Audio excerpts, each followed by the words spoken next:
Reserve bank की 80 साल की यात्रा पर हम लोग आज मिले हैं। हमारे देश में 80 साल का एक विशेष महत्व रहता है। दुनिया में 25 साल, 50 साल, 75 साल, 100 साल उस हिसाब से अवसरों को याद किया जाता है। लेकिन शायद भारत इकलौता ऐसा देश है कि जिसमें 80 साल को भी एक बड़ा महत्वपूर्ण पड़ाव माना जाता है। और उसका कारण यह है कि हमारे इसको सहस्त्र चंद्र दर्शन के रूप में माना जाता है। जब 80 साल होते हैं तब फुल मून 1000 बार देखने का अवसर मिलता है। तो रिजर्व बैंक को 1000 पूर्ण चंद्र के शीतलता के आशीर्वाद मिले हैं और उस अर्थ में इस अवसर का एक विशेष महत्व होता है। मैं ज्यादा इस दुनिया का इंसान नहीं हूं, इसलिए जो भाषण आपने सुने अभी वो मेरे सॉफ्टवेयर के विषय नहीं है। ईश्वर ने मुझे जो सॉफ्टवेयर दिया है उससे ये सब बाहर है। लेकिन मैं इतना कहूंगा कि प्रधानमंत्री बनने के बाद इन सब चीजों को समझना पड़ता है, सीखना पड़ता है। हर 2 महीने में एक बार रघुराम से मिलना होता है और मैं देखता हूं वो 3 या 4 स्लाइड लेके आते हैं और मुझे इतना परफेक्टली समझाते हैं, यानी शायद वो बेस्ट टीचर भी रहे होंगे। कोई मुझे क्वेश्चन नहीं करना पड़ा, मुझे बिल्कुल समझ आता है हाँ ये कहना चाहते हैं और इसका मतलब ये होता है, इसका ये परिणाम होता है। और इसका मतलब ये हुआ कि शायद सरकार की और आरबीआई की सोच में बहुत साम्यता होगी, तब ये संभव होता होगा। और मैं मानता हूं ये बहुत आवश्यक होता है। और उस विषय में मैं एक सरकार के प्रतिनिधि के रूप में अपना संतोष व्यक्त करता हूं। आरबीआई अपनी जो भूमिका अदा कर रहा है, मैं रघुराम जी और उनकी पूरी टीम को बहुत बहुत बधाई देता हूं। और 80 साल की यात्रा में श्रीमान देशमुख और उनकी टीम से लेकर के अब तक जिन जिन लोगों ने योगदान दिया है, कई लोगों ने अपना जवानी इस काम के लिए खपाई होगी, तब जाकर के एक इंस्टीट्यूशन इस ऊंचाई पर पहुंचती है। ग्लोबल पर्सपेक्टिव में भी अपने आप को ढाला होगा। बदले हुए वैश्विक परिसर में आरबीआई के रिलेवेंस को बनाए रखने के लिए यहां भी काफी जद्दोजहद हुई होगी। इस समय पर जो नेतृत्व दिया होगा वे सब भी अभिनंदन के अधिकारी हैं। और मेरी तरफ से अब तक जिन जिन लोगों ने इस काम को आगे बढ़ाया है उन सबको भी हृदय से बहुत बहुत बधाई देता हूं, बहुत बहुत अभिनंदन करता हूं और देशवासियों की तरफ से उनका आभार भी व्यक्त करता हूं। अमीर से अमीर व्यक्ति भी अपने फैमिली डॉक्टर को टाइम देता हो या न देता हो, लेकिन बैंकर को अवश्य टाइम देता है।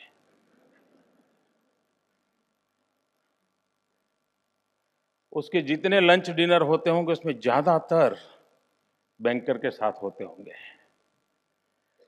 अमीर को भी जहां जाना पड़ता है मांगने के लिए वो जगह है बैंक।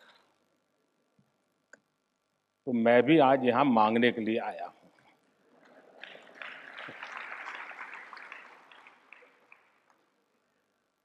और मैं भी मेरे परिवार के लिए मांगने के लिए आया हूं। और मेरा परिवार है जिनके बीच में पैदा हुआ, जिनके बीच में पला बढ़ा, वो गरीब परिवार है। गरीबों के बीच में मैं पला बड़ा। मेरा बचपन वहां गया है, मेरी जिंदगी की उन चीजों को देखा है। और अब प्रधानमंत्री बना हूं तो ये मेरा परिवार इतना विस्तृत हो गया है कि एक प्रकार से बिलो पॉवर्टी लाइन के नीचे जीने वाले सारे गरीब, एक प्रकार से मार्जिनल फार्मर, एक प्रकार से दलित, पीड़ित, शोषित, वंचित, आदिवासी, ये सभी मेरे परिवार के सदस्य हैं। और उस परिवार के एक प्रतिनिधि के रूप में मैं आज ये वित्त विश्व के पास मैं कुछ मांगने आया हूं। और जब आप 80 साल मना रहे हो तो जरूर किसी को निराश नहीं करोगे, ये मुझे पूरा विश्वास है। और मैं आरबीआई के सभी नीति निर्धारकों को अभिनंदन करता हूं कि उन्होंने फाइनेंशियल इंक्लूजन को अपना विषय के रूप में पसंद किया है। और 80 साल के समय इस अवसर को मना रहे हैं, इसका मतलब आप जब 100 साल के होंगे और जब शताब्दी मनाते होंगे, वो शताब्दी इस फाइनेंशियल इंक्लूजन को लेकर के कहां पर पहुंची होगी, मैं समझता हूं उसके टारगेट भी सेट करोगे तो 20 साल के अंदर भारत की बैंकिंग व्यवस्था गरीब के दरवाजे तक किस प्रकार से काम कर रही है, इसका एक खाका तैयार हो जाएगा। और जब 20 साल का पड़ाव आप सोचते हैं तो मैं आपको सुझाव दूंगा। 2019 महात्मा गांधी को 150 हो रहे हैं। 2022 देश की आजादी को 75 साल हो रहे हैं। 2025 आपको 90 हो रहे हैं। और 2035 ये आपके 100 होंगे। ये 4 महत्वपूर्ण पड़ाव मान करके हम अपना एक मैप तैयार कर सकते हैं कि फाइनेंशियल इंक्लूजन में जाने के लिए ये हमारा टारगेट ग्रुप होगा, ये हमारा रोड मैप होगा और हम ये अचीव करके रहेंगे। और पूरे भारत में चाहे कोऑपरेटिव सेक्टर का बैंकिंग हो या माइक्रो फाइनेंस करने वाले इंस्टीट्यूशंस हो या हमारी नेशनलाइज्ड बैंक्स हो या रिजर्व बैंक स्वयं हो, हम सब एक ही दिशा में सोचे। ऐसा हो सकता है क्या? अगर प्रधानमंत्री जन धन योजना सफल न होती, मैं नहीं मानता हूं कि वित्त व्यवस्था से जुड़े हुए लोगों को इसकी इतनी ताकत का अंदाज आता। बड़ा ही उपेक्षित वर्ग रहा। आजादी के इतने साल के बावजूद भी 50% से ज्यादा लोग अर्थव्यवस्था की जो रीढ़ होती है बैंकिंग व्यवस्था, उसके दरवाजे तक नहीं पहुंचे थे। मैं सभी बैंकों के छोटे मोटे हर व्यक्ति को आज बधाई देना चाहता हूं कि उन्होंने पुरुषार्थ किया, परिश्रम किया और आज देश ने अचीव किया है। ये छोटा अचीवमेंट नहीं है। भारत की आजादी के बाद गरीब से गरीब की व्यक्ति का देश की आर्थिक मुख्य धारा से जुड़ना, ये अपने आप में बहुत बड़ा अचीवमेंट है। उसने फाइनेंशियल वर्ल्ड में एक नया विश्वास पैदा किया है और एक नई दिशा का संकेत दिया है। दूसरी तरफ, जब तक हम गरीब की तरफ देखने का अपना नजरिया नहीं बदलेंगे, इंडिविजुअल लेवल पे नहीं, एक समाज के आर्थिक ढांचे के रूप में, तब तक हम शायद प्रोजेक्ट लेंगे, परिणाम लेंगे, लेकिन जब तक वो कन्विक्शन नहीं बनता है, आर्टिकल ऑफ फेथ नहीं बनता है, हम शायद परिणाम प्राप्त नहीं कर सकते। और आर्टिकल ऑफ फेथ बनने के पीछे या कन्विक्शन बनने के लिए कुछ घटनाएं होती हैं जो हमारी सोच को बदलती है। मैं मानता हूं प्रधानमंत्री जनधन योजना की सफलता उस बात की ओर संकेत करती है। सरकार ने तो तैयार किया था, आरबीआई ने माना था, बैंकों ने मदद की थी कि हम जीरो बैलेंस अकाउंट खोलेंगे। और आप देखिए, गरीब की अमीरी देखने का इससे बड़ा कोई अवसर नहीं हो सकता है। बैंक वालों ने अमीरों की गरीबी बहुत बार देखी होगी। समय पर पैसे जमा न करने वाले कई अमीर उन्होंने देखे होंगे। रिस्क लेने वाले बैंक मैनेजर भी परेशान रहते होंगे, यार मार्च एंडिंग तक नहीं हुआ तो मर जाऊंगा मैं तो आपने अमीरों की गरीबी देखी होगी, लेकिन इस जनधन की योजना से आपने गरीबों की अमीरी को देखने का सौभाग्य मिला। जीरो बैलेंस से अकाउंट खोलने का कहने के बावजूद भी जो 14 करोड़ लोगों ने बैंक अकाउंट खोले, उसमें 41% लोग ऐसे हैं कि जिनको लगा कि नहीं नहीं, मुफ्त में नहीं करना चाहिए, कुछ न कुछ तो कर रखना चाहिए। और 14,000 करोड़ रुपया उन्होंने जमा करवाया। 14,000 करोड़ रुपया। देश का गरीब जीरो बैलेंस अकाउंट खोलने के बावजूद भी 14,000 करोड़ रुपया बैंक में जमा करता है। मैं समझता हूं इससे बड़ी गरीबों की अमीरी नहीं हो सकती। अगर इसको एक हम ताकत समझे और ये जो उनके संस्कार हैं, उनकी मनोवैज्ञानिक भूमिका है, जो उनके मन के आदर्श हैं, ये भी राष्ट्र की एक बहुत बड़ी ताकत होते हैं। हमें उसको नर्चर करना चाहिए, उस सामर्थ्य को हमने पहचानना चाहिए। और मैं मानता हूं बैंकिंग सेक्टर के लोगों के लिए ये बहुत बड़ी आवश्यकता है। हमारे पुरुषार्थ से 14 करोड़ बैंक अकाउंट खुल गए, अब बधाई के पात्र हैं। लेकिन 41% लोग पैसे जमा कराएं, वो मैं समझता हूं हमारे लिए इंस्पिरेशन का कारण है। हमारी नई योजनाओं के लिए वो हमारे लिए एक लैंडमार्क बन सकता है। और मैं आशा करूंगा कि आने वाले दिनों में ये बात ठीक है कि 5-50 क्लाइंट के साथ बड़ा काम करना सरल रहता है। और हम जब स्कूल में पढ़ते थे तभी सिखाया जाता है कि जो सरल एग्जाम्पल है वो पहले सॉल्व करो। तो उसी से हम पले बड़े हैं, इसलिए कठिन एग्जाम्पल की तरफ कोई जाएगा नहीं। लेकिन अब सोच बदलने की आवश्यकता है, और यह आवश्यकता है कि हम इस बड़े मास को कैसे अपने में समेटें, हमारी विकास यात्रा का वो हिस्सा कैसे बने, उसके लिए हमारा रोड मैप क्या हो। अब मैं मानता हूं हमारे सामने सबसे बड़ा महत्वपूर्ण काम है कि ये सामान्य से सामान्य व्यक्ति जिसका बैंक खाता खुला है वो ऑपरेशनल कैसे हो। सरकार ने कुछ योजनाएं बनाई हैं, वो योजनाएं ऐसी हैं कि जो बैंक के रूट से ही आगे बढ़ने वाली है। बैंक के रूट से आगे बढ़ने के लिए सरकार ने अपने जैसे अभी हमने गैस सिलेंडर कर लिया और करीब करीब 8,000 करोड़ रुपया डायरेक्ट सब्सिडी ट्रांसफर करने की व्यवस्था बन गई। और इसके कारण जो लीकेज रुका है हमारे देश में, भ्रष्टाचार करने के बाद क्या करें, इसके लिए बहस बहुत हुई है। लोकपाल बनाओ, टिकना बनाओ, कानून सब कुछ, वो भी गलत है, ऐसा नहीं है। लेकिन करने के बाद न हो इसलिए क्या, ये योजना है जिसमें प्रधानमंत्री जनधन योजना और डायरेक्ट कैश ट्रांसफर की व्यवस्था।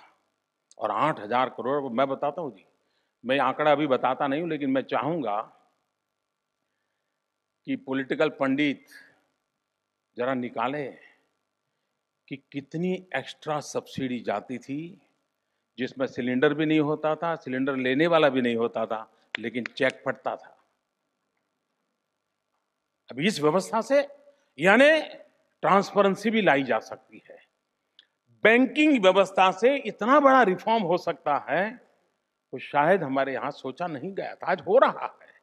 और उस अर्थ में बैंक के लोगों के लिए एक बड़ा गौरव का विषय है कि देश में ट्रांसपेरेंसी लाने में बहुत बड़ी भूमिका आज बैंकिंग सेक्टर करना शुरू किया है। ये भी हमें एक नया विश्वास पैदा करता है हमारे में, एक नई आशा को जन्म देता है। कुछ बातें ऐसी हैं कि आपने देखा होगा कि आपके बैंक में number 2, number 3, number 4, number 5, number 6, number 7, number 8, number 9, number 10 जितने भी लोग होंगे, उनको खुश रखने के लिए आपको कितनी मेहनत पड़ती है। हर काम की तारीफ करनी पड़ती है हर बार, लेकिन आपका जो आपका नंबर 2, आपका नंबर 3, आपका नंबर 2, आपका नंबर 3, नंबर 4 उसको दौड़ाने के लिए आपका पसीना छूट जाता है। उस गरीब को दौड़ाने के लिए सिर्फ 2 शब्द काफी होते हैं। कहने का तात्पर्य है कि ये जो जिसको हमने चौथी पादान पर रखा हुआ है, उसके डीएनए में वो कौन सी चीज है जो इतना बड़ा परिणाम देती है, आपके लिए रिस्क लेती है, रात भर सोता नहीं है। जो वो आपके लिए करता है वही वो देश के लिए भी कर सकता है। ये गरीब जो है उसको थोड़ा सहारा चाहिए। जो आपके व्यक्तिगत जीवन में परिणाम देता है वही गरीब राष्ट्र जीवन में भी परिणाम दे सकता है। जब तक इंटेलेक्चुअली हम इस चीज को कन्विंस नहीं होंगे, जब तक ये हमारा आर्टिकल ऑफ फेथ नहीं बनेगा और हमारी रोजमर्रा की घटनाओं को मैं जिस नजरिए से कह रहा हूं उस नजरिए से नहीं देखें, तब तक इंक्लूजन एक प्रोग्राम बनेगा, इंक्लूजन स्वभाव नहीं बनेगा। मुझे इंक्लूजन प्रोग्राम नहीं, इंक्लूजन स्वभाव बनाना है। और एक बार आप सोचिए, फिर आपका आनंद कुछ और होगा। आपने देखा होगा जो विमेन सेल्फ हेल्प ग्रुप को पैसे देते हैं जो बैंक, आप उनके किसी का भी इंटरव्यू ले लीजिए, 100 लोगों का सर्वे करा लीजिए, वो आपको बताएंगे कि विमेन सेल्फ हेल्प ग्रुप में जो महिलाएं हैं गरीब से गरीब है, लेकिन अगर उसको बुधवार को 100 रुपया वापिस करना है तो मंगल को आकर के दरवाजे खटखटाती हैं कि मेरे 100 रुपया ले लो। आप देखिए इतनी बड़ी ताकत है। इस ताकत को राष्ट्र के विकास में हम कैसे जोड़े हैं। मुझे विश्वास है कि अब जो माहौल बड़ा है और वो परिणाम बहुत बड़ा देंगे। अभी हम जो मुद्रा बैंक का कंसेप्ट लेकर के आगे बढ़ रहे हैं, मैं चाहता हूं आगे वो एक मोबाइल बैंकिंग का ही रूप में एक इवॉल्व हो जाए। इस देश में करीब 5.25 करोड़ से ज्यादा ऐसे छोटे छोटे लोग हैं जो सबसे ज्यादा लोगों को रोजगार देते हैं। और आज फाइनेंस की जो स्थिति देखें तो एवरेज इन लोगों का 17,000 रुपीज से ज्यादा कर्ज नहीं है। Only 17,000 rupees. ओनली 17,000 रुपीज के कर्ज से वो किस प्रकार से इकोनॉमी को ड्राइव कर रहा है, कितने लोगों को रोजगार दे रहा है, जीडीपी में कितना बड़ा कंट्रीब्यूशन कर रहा है। अगर ये 5-6 करोड़ लोग हैं, जो कोई सब्जी बेचता होगा, दूध बेचता होगा, अखबार बेचता होगा, छोटे हैं, उनको क्या चाहिए? 1,000 रुपया, 2,000, 5,000 रुपया, उसको कुछ नया करने की ताकत आएगी। सुबह अखबार बेचता है, अगर 2,000 रुपया है तो दोपहर को गुब्बारे बेचने जाएगा, तो शाम को बर्फ की लारी चला लेगा। वो अपना दिन भर में 4 प्रकार के काम करके अपनी इनकम को 2,000 से 20,000 तक ले जाएगा और देश की इकोनॉमी को ड्राइव कर देगा और 6 लोगों को रोजगार देने की उसकी ताकत होगी। क्या हम उन चीजों पर ध्यान दे सकते हैं? हमारा किसान आत्महत्या करता है, ये दर्द सिर्फ अखबारों के पन्नों पर और टीवी की स्क्रीन पर नहीं होना चाहिए।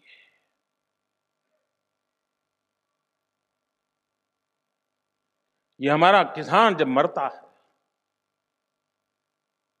क्या बैंकिंग सेक्टर के हृदय को हिला देता है? साहूकार से पैसे लेने के कारण कभी कभी उसको मरने की नौबत आती है।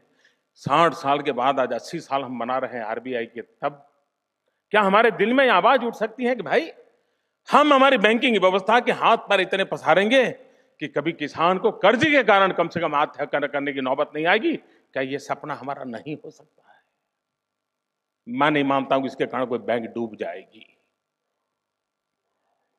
हम कभी ये तो सोचते हैं कि कोई कंपनी हमारे पास आए और वो कहे कि भाई हमारा जो फैक्ट्री है हम उसकी टेक्नोलॉजी अपग्रेड करना चाहते हैं, हम एनवायरमेंट फ्रेंडली टेक्नोलॉजी लाने वाले हैं, कार्बन एमिशन कम करने वाली लाने वाले हैं।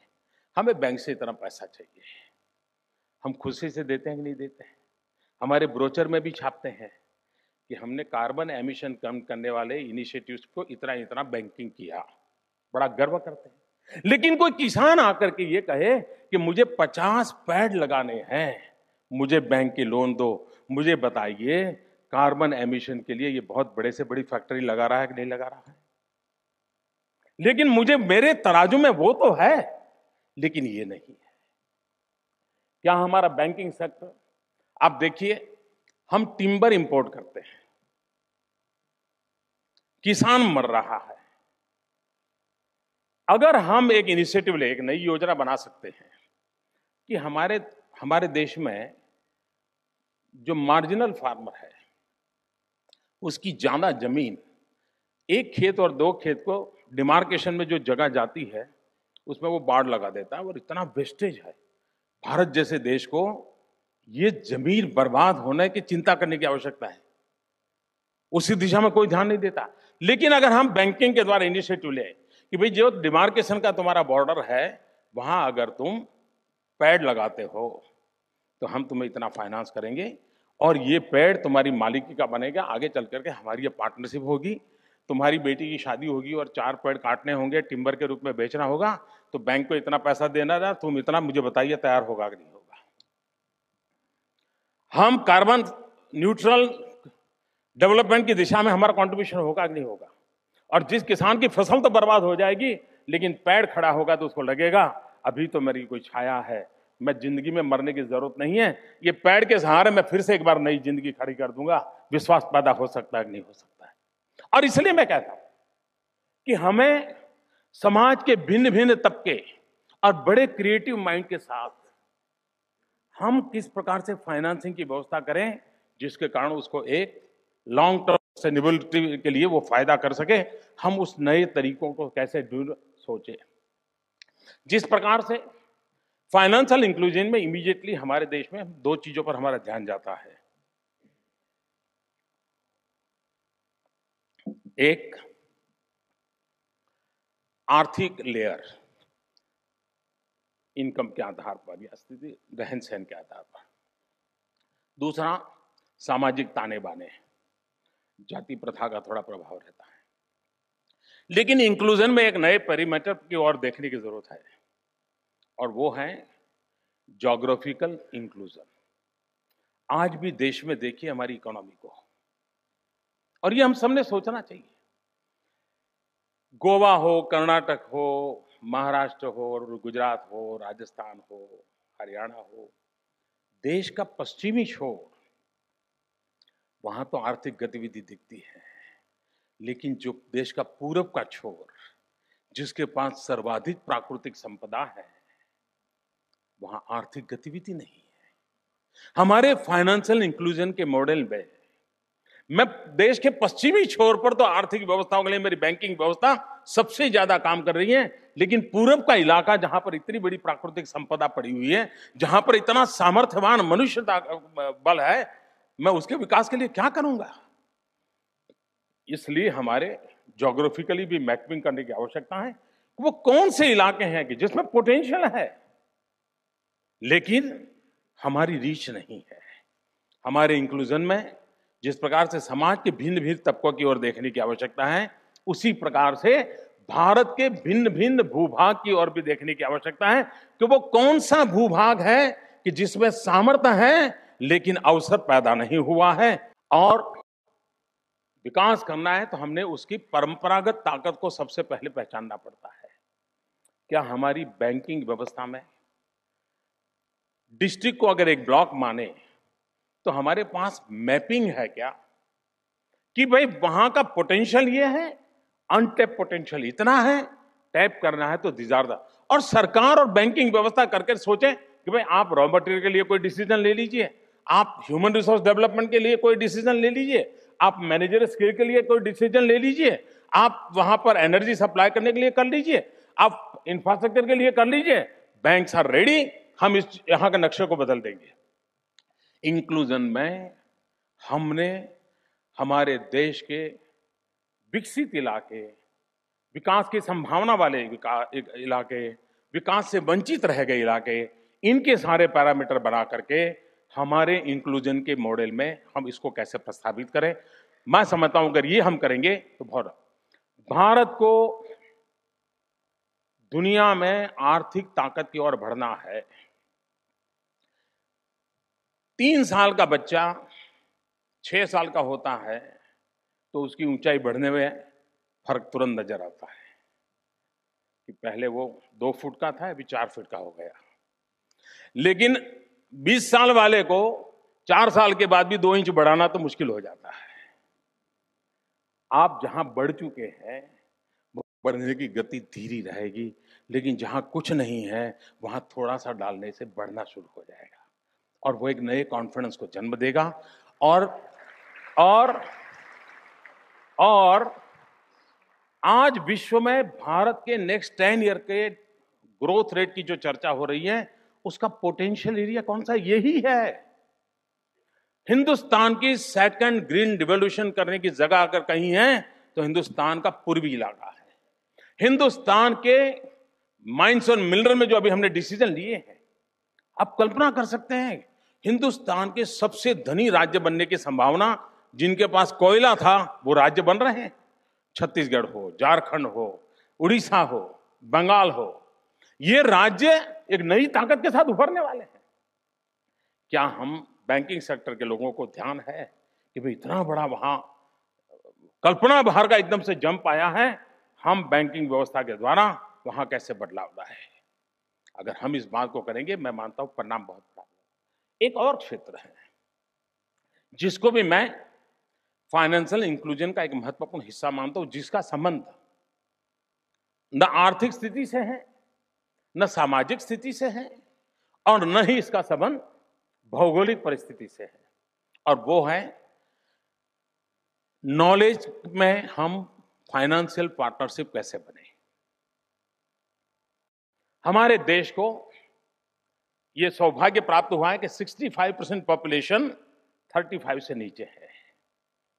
ये 35 से नीचे का जो पॉपुलेशन है, हमारी जो यंग जनरेशन है, उसे या तो स्किल चाहिए या नॉलेज चाहिए। आज जो वर्तमान इंस्टीट्यूशंस हैं उससे उसको जो प्राप्त होता है, ग्लोबली कॉम्पिटिटिव बनने के लिए कुछ कमी महसूस होती है।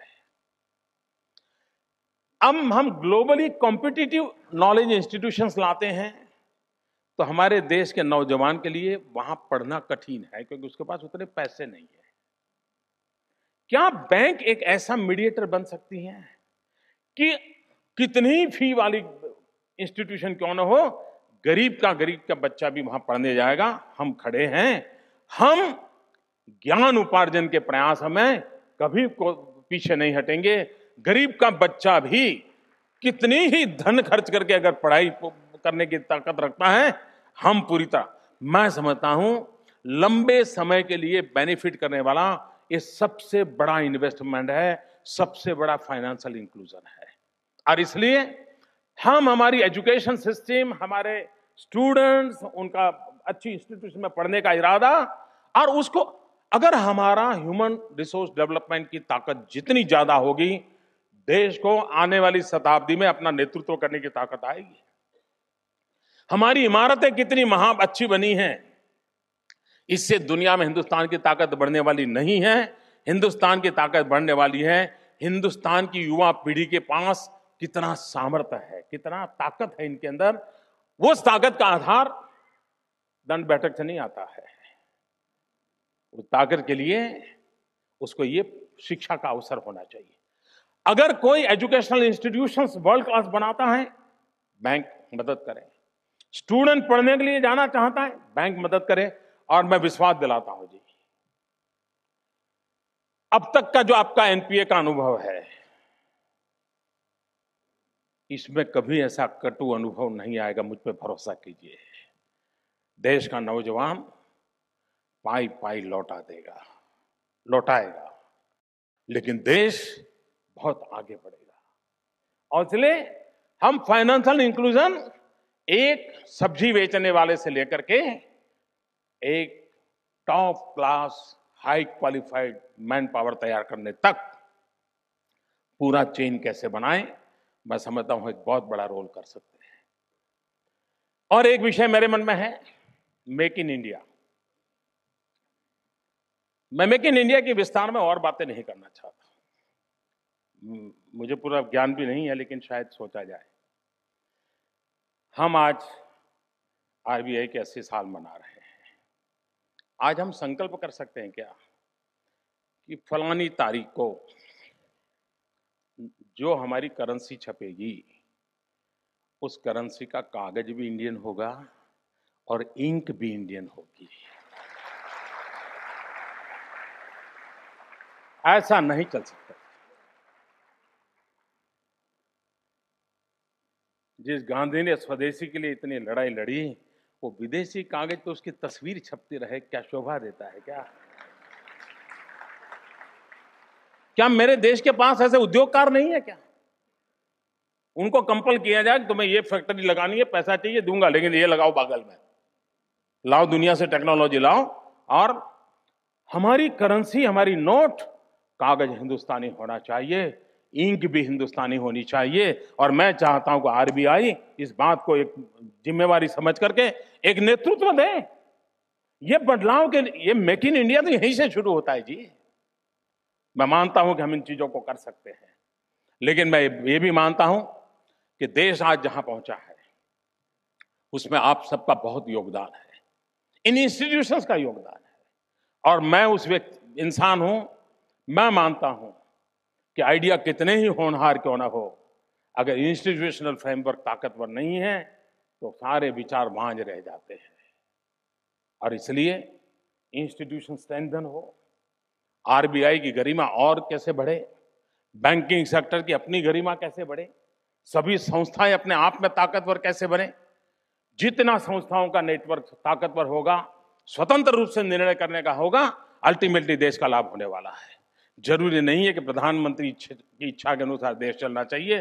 देश, आपने जिन वैल्यूज को स्वीकार किया है, उन वैल्यूज के लिए अगर चलेगा तो देश अपने आप आगे बढ़ेगा, ये मेरा विश्वास है।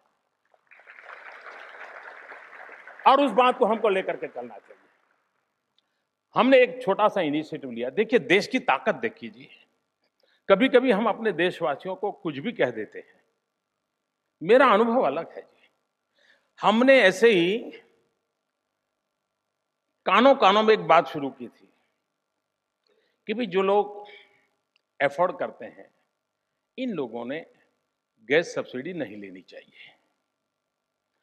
अब जो लेते थे वो कोई सरकार के 500 रुपया नहीं मिलते तो कोई भूखे नहीं रहने वाले, लेकिन ध्यान नहीं था। ऐसे चलता है यार, ध्यान नहीं था। सहज रूप से हमने बातें बातें में कहा, मैंने कहीं पब्लिकली नहीं कहा था, और मैं हैरान था, मैं सचमुच में हैरान था। 2 लाख लोगों ने वॉलेंटरीली अपनी गैस सब्सिडी सरेंडर कर दी। कानों कानों पे बात पहुंची। ये देख करके मेरा विश्वास बढ़ा, तो मैंने अभी ऑफिशियली पिछले हफ्ते लॉन्च किया कि भाई जो अफोर्ड करते हैं उन्होंने गैस सब्सिडी को सरेंडर करना चाहिए। और सरकार का इरादा सब्सिडी बचा करके तिजोरी भरना नहीं है। हमारा इरादा ये है कि अगर आप एक सिलेंडर छोड़ते हो तो मैं वो सिलेंडर उस घर को देना चाहता हूं जिसमें लकड़ी का चूल्हा है, और जिसके कारण पॉल्यूशन होता है, और जिसके कारण उनके बच्चों को धुएं में पलना पड़ता है और बीमारी का घर हो जाता है। मैं फाइनेंशियल इंक्लूजन की बात जब करता हूं, तब आप जिस गैस सिलेंडर को छोड़ें वो उस गरीब के घर में सिलेंडर जाए, ताकि उस महिला को लकड़ी जला करके धुएं में अपने बच्चों को पालने की नौबत ना आए। मुझे बताइए, ये सेवा नहीं है क्या? मैं विश्वास करता हूं कि सभी हमारे बैंक अपने सभी कर्मचारियों को विश्वास में ले, बैंक एक एक बैंक रिजॉल्व करें कि हमारे बैंक के 20,000 कर्मचारी हैं, हम सब्सिडी छोड़ देंगे। सारे इंडस्ट्रियल हाउस डिसाइड करें कि हमारे इंडस्ट्रियल हाउस में 5,000 एम्प्लॉय हैं, हम सब्सिडी छोड़ देंगे। और इसका मतलब ये नहीं कि वो इंडस्ट्री उनको पैसे दे, ये मैं नहीं चाहता। वॉलेंटरी देना यानी देना, हर एक व्यक्ति का। अगर हिंदुस्तान में हम 1 करोड़ लोग ये गैस सिलेंडर की सब्सिडी छोड़ दें, इतनी ताकत रखते हैं, 1 करोड़ गरीब परिवारों में जहां लकड़ी का चूल्हा जलता है, जिसके कारण जंगल कटते हैं, जिसके कारण कार्बन एमिशन होता है, जिसके कारण गरीब के बच्चे को धुएं में पलना पड़ता है। फाइनेंशियल इंक्लूजन हर छोटी चीज में संभव होता है। अपने आचरण से, अपने व्यवहार से, अपने विजन से यह संभव होता है। मैं फिर एक बार आप सबका बहुत आभारी हूं। मैंने काफी समय ले लिया, लेकिन मुझे विश्वास है, मैंने पहले ही कहा था, मेरा ये सॉफ्टवेयर नहीं है, मैं इस क्षेत्र का नहीं हूं, लेकिन मैं जिस बिरादरी में पैदा हुआ, गरीबी मैंने देखी है, और गरीब की गरीबी से बाहर निकलने की ताकत है। थोड़े हैंड होल्डिंग की आवश्यकता है, थोड़ा सा हैंड होल्डिंग करने की ताकत बैंकिंग सेक्टर के पास है। आइए हम सब मिलकर के देश को गरीबी से मुक्त कराने के अभियान को, फाइनेंशियल इंक्लूजन के इस मिशन के साथ आगे बढ़े। किसी शहर ने भारत को इस बात की ताकत दी है, तो वो शहर का नाम है राउरकेला।